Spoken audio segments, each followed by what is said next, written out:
안녕하세요, 어린이 여러분. 즐거운 수학 공부 시간이에요. 오늘도 선생님이랑 열심히 수학 공부해봐요. 교과서 15쪽 볼게요. 교과서 파일은 더보기에 있는 링크를 참고하세요. 오늘의 공부할 문제 같이 한번 알아봅시다. 곱셈과 나눗셈이 섞여 있는 식의 계산. 곱셈, 나눗셈, 괄호가 섞여 있는 식의 계산 순서를 설명하고 계산할 수 있습니다. 생각 열기. 민진의 반 학생 24명이 과일 도시락을 만들고 있습니다. 4명씩 한 모듬이 되어 모둠마다 5개씩 만든다면 과일 도시락은 모두 몇 개가 되는지 알아보려고 합니다. 자, 그러면 일단은 모둠마다 5개씩 만든다고 하는데 몇 모둠인지 모르잖아요. 그죠? 모둠수. 이게 우리가 알아야겠죠. 그럼 모둠수를 구하는 어떤 계산이 필요할 겁니다. 자, 한번 봅시다. 구하려고 하는 것은 무엇인가요? 과일 도시락의 개수죠. 그죠? 과일 도시락의 수. 과일 도시락의 수를 구하려고 한다. 민진의 반 학생들이 만든 과일 도시락의 수를 어떻게 구할 수 있을까요? 일단 모둠수를 알아야 구할 수 있죠. 식을 한번 차근차근 세워서 풀어봅시다. 자, 탐구하기 첫 번째입니다. 곱셈과 나눗셈이 섞여 있는 식을 어떻게 계산하는지 알아봅시다. 식을 차례로 만들어 보세요. 1. 모둠의 수를 구해봅시다. 전체 몇 명? 24명. 몇 명씩 한 모듬? 4명씩 한 모듬. 24 나누기 4는 얼마? 6개. 6모듬이 나왔네요. 두 번째, 만든 과일 도시락의 수. 한 모듬당 몇 개씩 만든다고 했어요? 5개씩. 6모듬이 5개씩 만들면 6, 5, 30입니다. 만든 과일 도시락은 모두 몇 개가 되는지 하나의 식으로 나타내요. 구해보세요. 일단은 24명이 4명씩 조를 이루어서 총 몇 개의 조가 만들어졌습니까? 6개의 조, 6모듬이 만들어졌고요. 이 6모듬이 각각 5개씩 만들어서요. 도시락은 총 30개. 곱셈과 나눗셈이 섞여 있는 식을 어떤 순서로 계산하는지 이야기해보세요. 앞에서부터 차례로 계산하면 되는군요. 자, 넘어갑시다. 교과서 16쪽입니다. 정리하기. 자, 정리하기 첫 번째. 곱셈과 나눗셈이 섞여 있는 식을 계산하는 순서를 정리해 봅시다. 곱셈과 나눗셈이 섞여 있는 식은 앞에서부터 차례로 계산합니다. 덧셈, 뺄셈만 있었던 거나 곱셈, 나눗셈이 있는 거나 똑같네요. 그죠? 그래서 24 나누기 4가 첫 번째. 요 계산 결과를 가지고요. 이게 모둠의 수였죠. 6 곱하기 5가 두 번째. 그렇게 되면 어떻게 된다? 30. 도시락의 수를 구할 수가 있다. 자, 탐구하기 두 번째입니다. 주스 48병을 쟁반마다 한 줄에 3병씩 4줄로 놓으려고 합니다. 요게 뭐예요? 3병씩 4줄이 이게 한 쟁반에 놓는 양이죠. 한 쟁반에 놓을 병의 수. 그죠? 요거가 각각이 뭘 나타내는지 설명할 수 있어야 됩니다. 문장제 문제의 핵심이에요. 주스를 몇 개의 쟁반에 놓을 수 있는지 알아봅시다. 자, 그러면 한 쟁반에 몇 개씩 있는지 알고 그거를 전체 주스를 한 쟁반에 놓는 수만큼 나눠주면 되겠죠. 지금 어떤 말인지 이해됩니까? 전체가 있는데 잠깐만. 전체의 주스병이 있는데 48개가 있는데 얘를 우리가 나눌 겁니다. 어떻게? 쟁반에다 나눠 놓을 거예요. 그런데 한 쟁반에 몇 개 들어가는지 우리가 아직 못 구했습니다. 그럼 한 쟁반에 몇 개 있는지를 가지고 쭉쭉쭉쭉 나누어 보면 쟁반의 수를 구할 수 있겠죠. 그래서 중간에 뭐가 필요하다? 한 쟁반에 놓을 병의 수가 몇 개인지를 구하는 식이 먼저 필요하다. 먼저 계산하려면 뭐 쓰면 된다? 그렇지. 괄호 쓰면 되겠죠.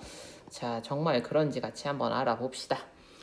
주스 48병을 몇 개의 쟁반에 놓을 수 있는지 구하려면 무엇을 먼저 계산해야 할까요? 뭐예요? 하나의 쟁반에 놓을 병의 수를 먼저 계산해야겠죠. 한 쟁반에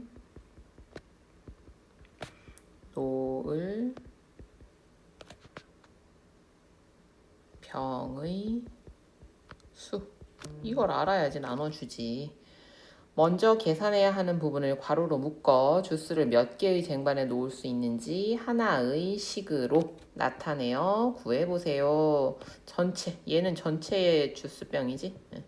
전체 주스병, 전체 병의 수가 여기 들어갑니다. 48.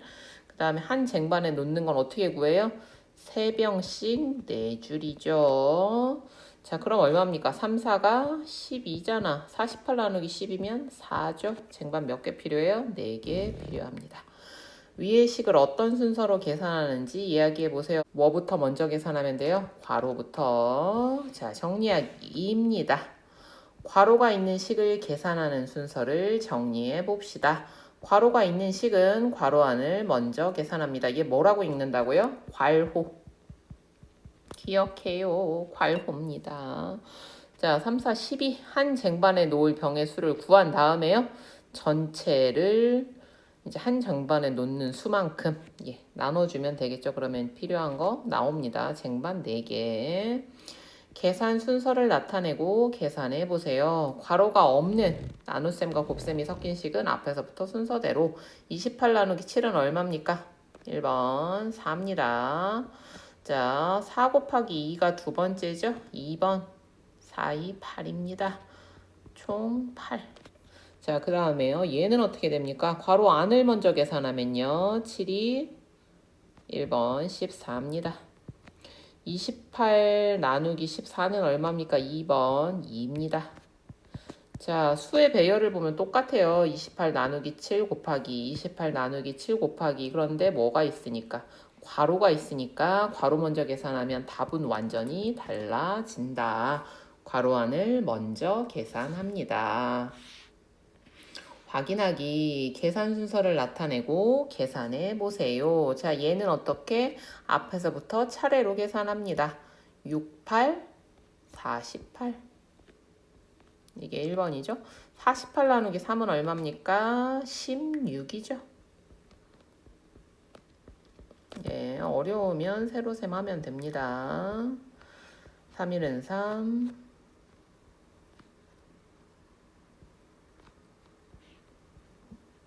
3, 6, 18.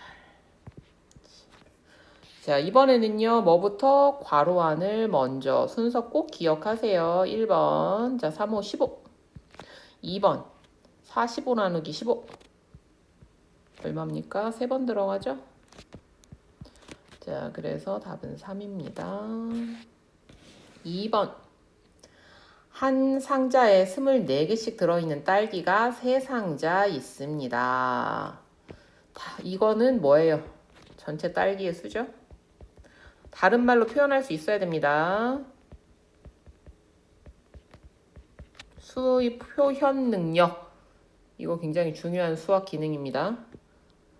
이 딸기를 4명에게 똑같이 나누어 주려면 한 명에게 딸기를 몇 개씩 주어야 하는지 하나의 식으로 나타내고 답을 구해보세요. 그럼 이거는 어떻게 해야 됩니까? 전체를 알고요. 그 다음에 4명한테 똑같이 나누어 주면 되죠. 자, 전체 딸기의 수 24 곱하기 3. 얘를 4명한테 나누어 주어야 된답니다. 딱히 괄호가 필요한 거 없죠. 얘 그냥 순서대로 계산하면 됩니다. 24 곱하기 3 하면 얼마 나옵니까? 4, 3, 12, 2, 3은 6, 70이죠? 72 나누기 4 하면 얼마가 될까요? 18이죠? 한번 해볼까요? 4, 1은 4, 32, 4, 8에 32, 0. 자, 그래서 몇 개씩? 18개. 단위 개입니다. 그 다음. 생각 솔솔. 주어진 단어를 사용하여 식 36 나누기 괄호 열고 6 곱하기 괄호 닫고에 알맞은 문제를 만들고. 친구와 비교해 보세요. 주어진 단어 쿠키, 상자, 생일 선물. 생일 선물로 쿠키를 36개 만들었다. 한 상자에 6개씩 두 줄로 넣으려고 하면 상자는 모두 몇 개가 필요하냐? 뭐 이런 문제 만들 수 있겠죠, 그죠? 자, 생일 선물로 쿠키 36개를 구웠습니다. 한 상자에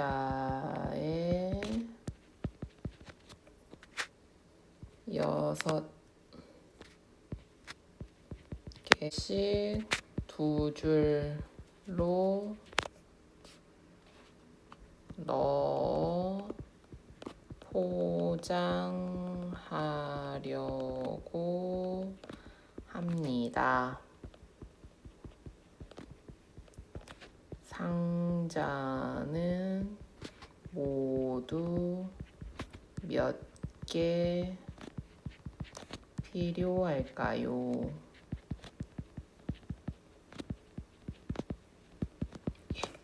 자, 이렇게 한번 만들어 봤습니다. 여러분들도 한번 각자의 문제 만들고 선생님이랑 한번 비교해 보세요.